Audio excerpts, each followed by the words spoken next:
Is Windows Calculator opening but not working properly, or is it crashing, freezing, or failing to respond?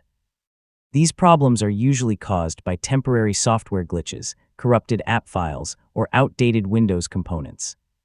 In this guide, I'll show you how to fix Windows Calculator not working in 2026.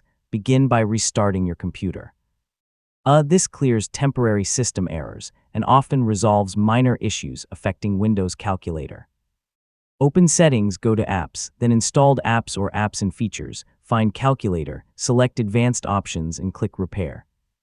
If the problem continues, use the Reset option to restore the app to its default settings. Open the Microsoft Store, go to your library and select Get Updates. Installing the latest Calculator update can fix known bugs and improve stability. Next, open Settings, select Windows Update and click Check for updates.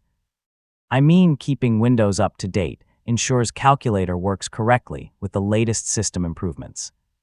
If Calculator still isn't working, open Settings, go to System, then Troubleshoot, and run the available troubleshooters. Windows can automatically detect and fix many common application issues.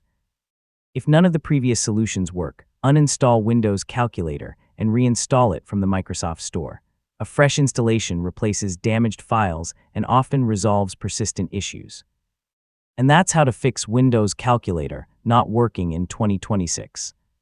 Whether the problem was caused by outdated software, damaged app files, or a temporary Windows issue, these troubleshooting steps should help restore Calculator to normal. Thanks for watching, and I'll see you in the next tutorial.